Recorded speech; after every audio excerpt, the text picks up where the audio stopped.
આપણી ભાષા, આપણી રસોઈ, સાથ તમારો અને સ્વાદ અમારો. તો ગુજરાતી મિત્રો, એકવાર ફરીથી અમે આવી ગયા છે વાડીએ અને આજે આપણે બનાવવાના છીએ દહીંનું રાયતું અને ભાખરી. તો તેની માટે મારી પાસે છે ગરમ મસાલા અને તેલ. મારી જોડે છે મીઠો લીમડો અને તવી. મારી જોડે છે દહીં. મારી જોડે છે ભાખરી માટે કકરો લોટ. તો ચાલો ગુજરાતી મિત્રો શરૂઆતથી શરૂ કરીએ. ચલો મિત્રો, આપણે દહીંનું રાયતું અને ભાખરી આજે બનાવવાની તો આપણે પહેલા દહીંનું રાયતું બનાવી દઈશું. તો આપણે બનાવવાની શરૂઆત કરી દીધી. તો આપણે પહેલા પેલું ઉપર મૂકી દઈએ અને ગરમ થવા દેશું. તો તેલ અંદર વેડી દેવું, પછી થોડી વાર ગરમ થવા દેવું.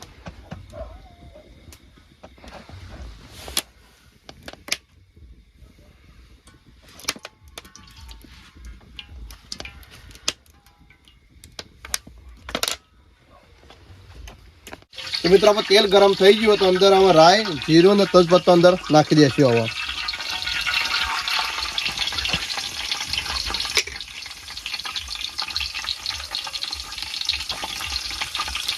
હવે અંદર આદુ લસણ પેસ્ટ અંદર નાખી દઈશું.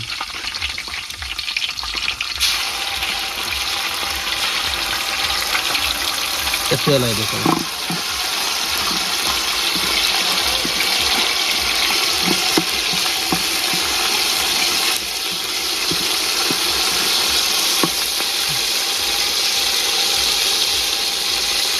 તો આપણે અંદર મસાલા નાખી દઈશું. તો મરચું, મીઠું, હળદર, ગરમ મસાલો, ધાણા પાવડર અંદર નાખી દઈશું.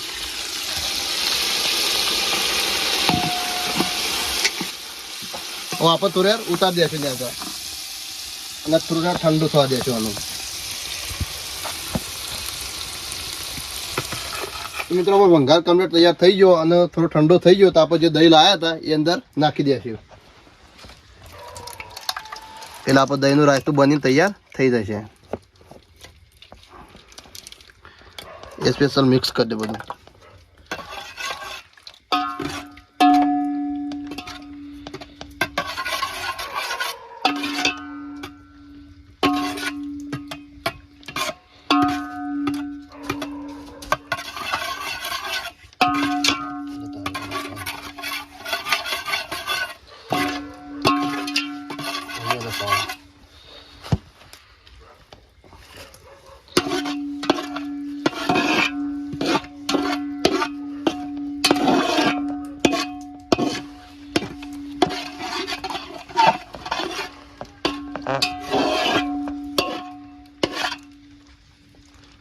તો મિત્રો, આપણે દહીંનું રાયતું કમ્પ્લીટ બનીને તૈયાર થઈ ગયું અને એસપી કમ્પ્લીટ મિક્સ કરી દીધો. તો આપણે ભાખરી બનાવવાની શરૂઆત કરી દઈએ. તો આપણે ચૂલો ઉપર હરગાઈને ભાખરી બનાવી દઈએ. પછી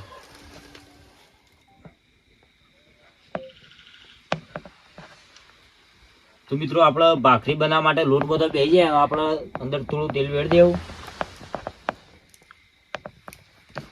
હવે આપણે મેઠું નાખી દેવું અંદર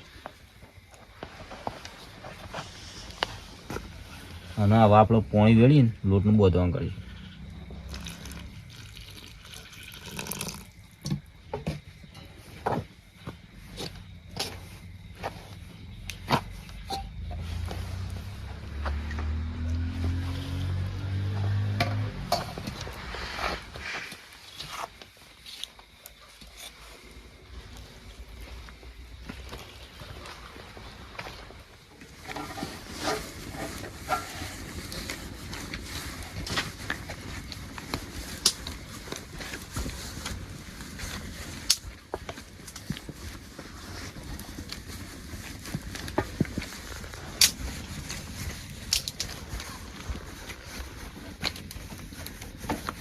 તો મિત્રો, આપણે ભાખરી બનાવવાની શરૂઆત કરી દીધી અને આટલા લોયા બનાવી દીધા અને એસપી ભાખરી વણા બેસી ગયો.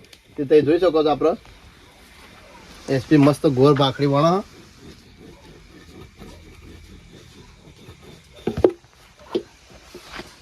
હવે ભાખરી આપણે પપ્પુભાઈ નાલી દેવું, તે પપ્પુભાઈ શેકી દેશે. તો મિત્રો, એસપી ની ભાખરી બનીને આપણે હાલ દીધી. તો તવી પણ આપણે ગરમ થઈ જઈએ. તો આપણે તવીમાં નાખી દેવું ભાખરી. તો સળવા દેવું, પછી ફેવરી નાખશું.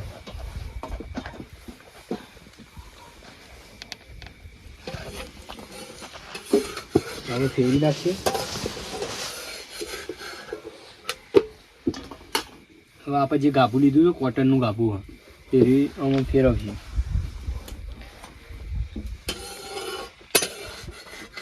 આપણે જે કોટનનું કાબુ લીધું એનાથી ડટ્ટો બનાવ્યો આવું અને ભાખરી 2 બાદ શેકોણી એટલે આ રીતના ફેવરી વજન આપી અને શેકી નાખીએ.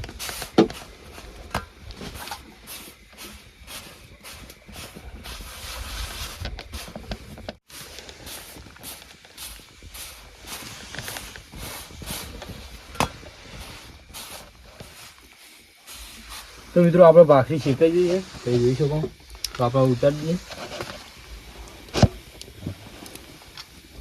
બીજી નાખી દેવા.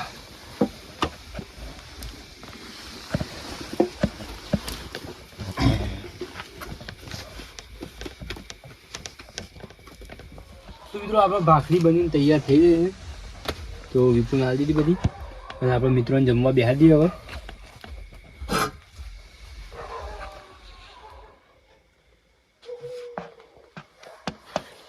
તો મિત્રો તમે જોઈ શકો છો કે આપણું દહીંનું રાયતું અને ગરમા ગરમ ભાખરી બનીને તૈયાર થઈ ગઈ છે અને મિત્રો જમવા પણ બેસી ગયા છે. તો સૌથી પહેલા આપણે મિત્રોની ડીશમાં દહીંનું રાયતું આપી દઈશું. હા પવનભાઈ,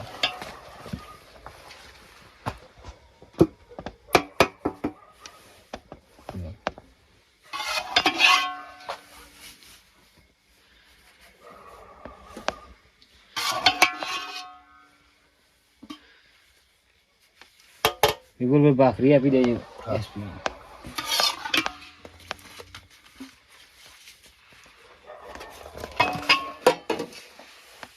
તો મિત્રો આપણી પાસે છાશ પણ છે.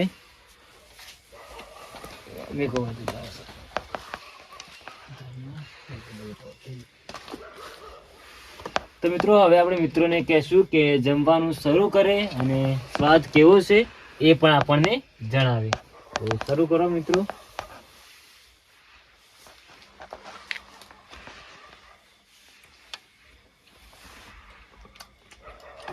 બોલો વિપુલભાઈ. બહુ ટેસ્ટી બન્યો દહીંનું રાયતું અને ગરમા ગરમ ભાખરી એટલે મજા આવી જાય. ખૂબ સરસ, એક નંબર સ્વાદ છે. હોટલને ટક્કરમાં એવો સ્વાદ છે મિત્રો. અને એના ભાઈ આપણે વાડીએ બનાવ્યું.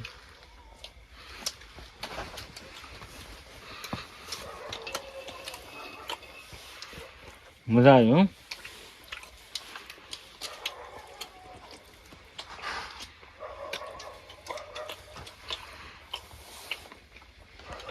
તો મિત્રો વાડીની મોજ સાથે અમારા આ દહીંના રાયતાનો વિડીયો જો તમને ગમ્યો હોય તો ફટાફટ લાઈક કરી દેજો. મિત્રો આ દહીંના રાયતાનો વિડીયો જો તમને ગમે તો આ વિડીયો તમારા મિત્રો સાથે શેર કરી દેજો. અને મિત્રો જો તમે આવા જ વિડીયો જોવા માંગતા હોય તો આપણી વિલેજ રસો ટીમને સબસ્ક્રાઇબ કરી દેજો. મિત્રો આ વિડીયો તમે જોઈ લીધો, પણ ફરીથી તમે કઈ રસોઈનો વિડીયો જોવા માંગો છો એ ફટાફટ કમેન્ટ કરી દેજો. તો મિત્રો ફરીથી મળીએ એક નવા વિડીયોની સાથે.